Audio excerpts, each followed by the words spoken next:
After several months of deception, my wife admitted she was moving in with her former partner and insisted I sell our house. "You're a pathetic failure. He's the love of my life," she said, ripping apart our pictures. Her sister chimed in, laughing that I wasn't good enough for her. I signed the documents, and shortly after, my inbox filled with 19 emails from people seeking assistance as their plans fell apart. I never intended to share this, but I need to express my feelings, using a throwaway account for obvious reasons. I'm Warren, 33, and my wife Kira, 31, just shattered our 7-year marriage in the cruelest way imaginable. Looking back, the signs had been evident for months, but I was too entrenched in our routine to notice. It began with minor changes. Kira started working late, which was typical for her sales position, but then she altered all her phone passwords, a first for us since we always had an open policy. When I casually brought it up during dinner, she snapped at me for being controlling. That should have been my first big warning. Then came the unusual spending. Our joint account showed strange charges for pricey restaurants I had never heard of, boutique shopping sprees, and salon appointments during work hours. When I confronted her, she dismissed it with vague excuses about client meetings or treating herself because she deserved it. The real warning sign was when she began going to the gym at strange hours. Not our regular gym, but a fancy new one across town. She came home looking fresh and stylish in outfits I hadn't seen before. Something felt off, but whenever I tried to discuss it, she'd turn it back on me, calling me paranoid and suffocating. Last week, everything came crashing down. I was fixing the kitchen sink when her phone buzzed on the counter, displaying a message from Grant. "Can't wait for tonight, baby." My hands trembled as I read it. Grant, her ex from before we met, the one she always claimed was just a friend. I waited for her to come home, and when she entered around 9 p.m., she looked like she had just stepped out of a magazine. When I showed her the message, her reaction stunned me. No denial, no tears, just a cold, cruel laugh. "Well, I guess you're not as dumb as you look," she said, tossing her bag onto the couch. "Grant is now a partner at his firm. What are you still doing, fixing things and dreaming about your little business ideas?" I stood there, feeling as though I was looking at a stranger wearing my wife's face. She pulled a folder from her bag. "I want you to sell the house. Grant and I are moving in together next month. His place is too small for us." "The house is in both our names," I said, trying to keep my voice calm. "I'm not selling." She rolled her eyes. "You can't afford the mortgage alone, Warren. Don't be pathetic. Sign the papers, take your half, and go rent somewhere cheap. It's what you're good at, settling for less." Then she went into our bedroom, tearing down our wedding photos. "You were always temporary," she hissed, ripping them up. "Grant is the love of my life. He always has been." The next day, her sister Winnie arrived unannounced. I had once considered her family. "Kira told me everything," she said with a smug smile. "She's too good for you, she always was. Grant can give her the life she deserves. Just sign the papers and disappear." I stayed silent, letting them think they had broken me. I signed the initial paperwork for the house sale and watched Kira's triumphant smile. But they don't know me, not really.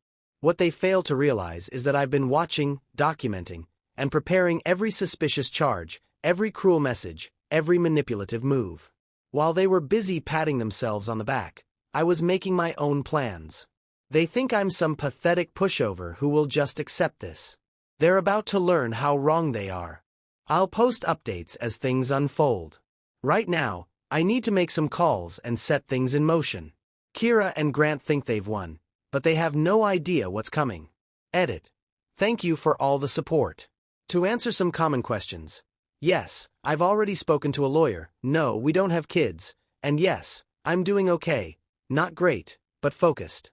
I'll update when I can, but things are about to get interesting. Edit 2. Since people are asking, this took place in a medium-sized city in the Midwest. Update 1. First, thank you for all the support on my last post. A lot has happened, and Kira has no idea what's coming. Remember how I said I had been preparing? Here's what I've been doing while Kira thought I was moping around the house these past months. I documented everything, every late-night work meeting, every suspicious purchase, every nasty text from her and Winnie. I let them think I was clueless while I positioned myself. Last week, I had coffee with Kira's parents, who have always treated me like family. They deserved to hear the truth from me.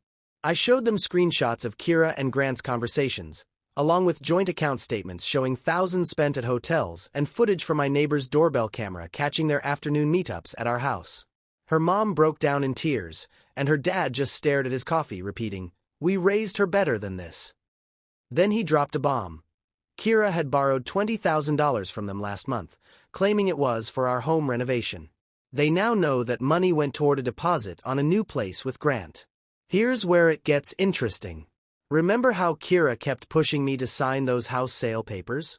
It turns out Grant's big partner position isn't as secure as they pretended. His company has been losing clients, and he needed the money from our house sale to cover his debts. I discovered this through an old college friend in the same industry. I let Kira think I was desperate to keep the house, playing right into her arrogance. Meanwhile, I've been in talks with a competing firm that's been poaching Grant's clients, and they offered me a position that puts me directly in competition with him. I start next week. But the real chess move. I've been recording all my conversations with Kira and Winnie since it's a single-party consent state. Last night, they came over to discuss the house sale, and their civility slipped quickly when I mentioned wanting a fair split of assets. "You're lucky we're letting you walk away with anything," Winnie sneered. "My sister wasted 7 years with your pathetic self," Kira chimed in. "Just sign the papers, Warren. Grant's friends are already laughing at how easy it was to push you out." I recorded it all, including their detailed discussion about how they planned this months ago, waiting until I signed some loan papers that put more shared debt in my name. They have no idea I've already moved most of our joint savings into a separate account, all documented and legal through my lawyer. They also don't know I've been compiling evidence of how Kira has been using company resources to help Grant poach clients for his firm. The best part? Grant doesn't know that Carmen, his secretary, whom he's been secretly seeing, just found out about Kira. It turns out he promised Carmen the same future he's dangling in front of my wife. That revelation is going to hit at just the right moment. This morning, Kira was still strutting around like she won. She left a post-it on the fridge saying to pack my stuff by Friday. I smiled, took a photo of it, and added it to my file. I'm not playing the devastated husband they expect me to be. I'm not causing scenes or making threats. I'm just quietly moving my pieces into position. Tonight, Kira is going to a work dinner with Grant. When she returns, she'll find the house empty, not because I've moved out, but because I've moved everything of value to storage, including all the evidence of her affairs, financial manipulation, and the recordings that could ruin both their careers. The real game starts tomorrow.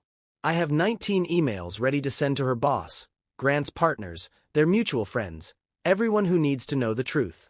But I'm not sending them yet. I want to watch them scramble as their perfect plan begins to unravel.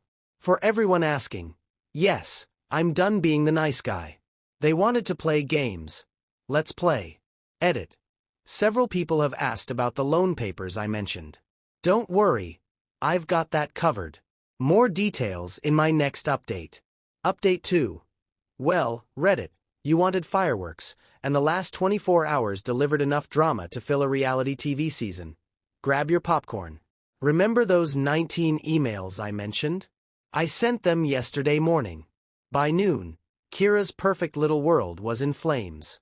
It began with a frantic phone call at 8 a.m. Kira had just arrived at work when her boss opened that email containing proof she'd been leaking confidential client information to Grant. Her hysterical voicemail came through. What the hell did you do? They're calling a meeting about my ethical violations. Fix this now. I didn't respond. Instead, I watched my phone light up as the dominoes fell. At 10 a.m., Grant's office got their email, including screenshots of him promising Carmen the same future he'd promised Kira. His response. He blocked Kira's number. Real Prince Charming, right? At 11 a.m., Winnie called, screaming that I'd ruined her reputation at work. Turns out her supervisors weren't pleased to learn about her using company time to help plan her sister's affair. You pathetic, vengeful little man, she shrieked. We should have destroyed you months ago. The best moment came at lunch. Kira stormed into our house, still holding her keys, her face red and mascara running. You absolute psycho, she screamed, throwing her purse at me. I'm suspended pending investigation. Grant won't answer my calls. What did you send? I sat calmly, sipping my coffee. Just the truth, Kira. Isn't that what you wanted? No more lies. She was hyperventilating now. Grant says he never promised me anything. He's claiming I misunderstood. Funny how karma works, I said, pulling out my phone to record. That's when she lost it, throwing things and screaming about how I'd ruined everything. She called me every name in the book, then tried to slap me. All caught on video, perfect evidence for the restraining order I filed this morning. The real show started when Carmen showed up. It turns out she decided to confront Kira in person. Their screaming match in our driveway had the neighbors peeking through their curtains. He told me you were the desperate ex who wouldn't let go. Carmen yelled, showing Kira texts where she was begging him for attention. Kira's face turned pale. He said what? I have the hotel receipts, the gifts he promised. We'd be together. Yeah. Show me these promises, Carmen sneered, waving her phone. Because I have a year's worth of messages about our future together, plus photos of him ring shopping last week. That's when Winnie arrived, trying to do damage control, but her timing was bad. She walked right into Carmen, revealing that Grant had been trash-talking both sisters to his office buddies for months, calling them useful idiots, helping him climb the corporate ladder. Kira crumpled onto our front steps, sobbing about true love and betrayal. Winnie tried to comfort her, but Kira shoved her away. You encouraged this, she shouted. You said he was my soulmate. By evening, their parents had arrived. Remember that $20,000 loan? They were demanding immediate repayment. Kira's dad looked at her like she was a stranger. We didn't raise you to be this person, he said quietly. That seemed to hit harder than all the screaming. The final blow. Grant sent Kira a formal message through his lawyer. Cease all contact. Any shared property claims will be disputed. Real romantic, huh? Now Kira's blowing up my phone, text swinging between threats and begging. We can fix this, followed by, I'll make you pay for humiliating me. But here's the thing. I'm not done. Remember the house they wanted me to sell? I just got an offer way above asking price. Guess who's planning to accept it and pocket their share before they can contest anything? Winnie's trying to do damage control on social media, but the screenshots are already out there. Their friends are choosing sides, and most aren't choosing theirs. Tomorrow, I'm meeting with a real estate agent. After that, my lawyer has some interesting suggestions about our shared assets. They wanted to play games? Game over. Edit. Thanks for the awards, and yes, I kept receipts for everything, every single thing. Final update. Remember me? The guy whose wife Kira tried to force into selling their house so she could move in with her soulmate Grant? Well, it's time for the final update, and trust me, karma hit them like a freight train. Let's start with today's entertainment. Kira showed up at my new apartment, mascara running, pounding on my door at 7 a.m. Warren, please, we need to talk. Grant's engaged to Carmen. After everything, he proposed to her. I watched through my security camera as she had her meltdown in the hallway. My neighbor poked his head out, and she started screaming about how I ruined her life. Real classy. But let's backtrack. The last 3 months have been interesting. Remember that house they desperately wanted me to sell? I sold it. $40K above asking price. Kira tried contesting it, but since I had documentation of her affair and financial misconduct, her lawyer advised her to take the split and remain silent. She needed that money badly. It turns out Grant had her paying for a lot of their romantic dinners and hotels. Speaking of Grant, his perfect life imploded spectacularly. Carmen didn't just leave him, she took half his clients with her. Turns out she had been keeping records of his shady business practices. Now he's working at a much smaller firm, desperately trying to rebuild his reputation. But here's the kicker. Remember Valeria, Grant's ex-business partner he screwed over years ago? I met her at a local business networking event last month. She's brilliant, successful, and happened to have some interesting stories about Grant's past schemes. We're having dinner again tomorrow. Winnie's karma hit her too. She had been bad-mouthing me to everyone until someone leaked recordings of her plotting with Kira to drain our accounts. Now she's persona non grata in our social circle. Last week, she tried adding me on LinkedIn, but I denied her with a screenshot of her "he's pathetic" text attached. Kira is living with her parents now. The look on her face when she saw me and Valeria at her favorite coffee shop? Priceless. She tried to make a scene, but Valeria just smiled and said, "Oh, is this your ex? The one Grant used to laugh about." This morning's meltdown wasn't Kira's first attempt at reconciliation. 2 weeks ago, she sent me an email about how she made a mistake and we could start fresh. I responded with a single screenshot of her message to Grant about how I was just a stepping stone. Her parents still check in occasionally. Her dad called last week, wanting to know if I'd consider taking Kira back. "She's learned her lesson," he said. I played him the recording of Kira bragging about how she married me because I was safe while waiting for Grant to make it big. The local rumor mill is working overtime. Apparently, Grant and Carmen's engagement party was quite the show. Kira crashed it, threw a drink in his face, and called Carmen some choice names before security escorted her out while she screamed about promised futures and wasted years. But the best part? I'm thriving. That new job I mentioned? I already got promoted. I bought a nice apartment in that upscale complex Kira always wanted to live in and joined a rock climbing gym where I met some great new friends who know nothing about my past drama. Valeria and I are taking things slow, but it's nice being with someone who values honesty and actually pulls their own weight in a relationship. Plus, watching Kira's face turn purple when she saw us together at the grocery store? Chef's kiss.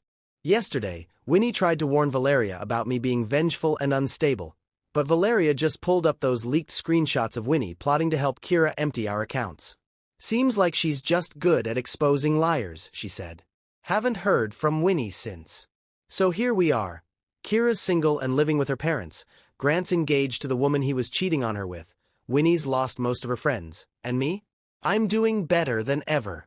Edit. Since people are asking, yes, I have security cameras now. No, I don't respond to messages. And yes, Valeria knows the whole story.